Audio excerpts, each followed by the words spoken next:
আপনার শেয়ারের মাধ্যমে অন্য দিনী ভাই ও বাবাজি তারা যদি শুনতে পায়, তাহলে ইনশাআল্লাহ আপনিও সদকায়ে জারিয়া হিসেবে সওয়াব পাবেন।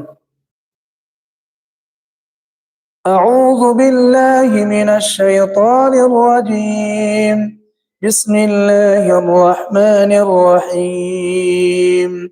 الحمد لله رب العالمين الرحمن الرحيم مالك يوم الدين إياك نعبد وإياك نستعين اهدنا الصراط المستقيم صراط الذين أنعمت عليهم غير المغضوب عليهم ولا الضالين.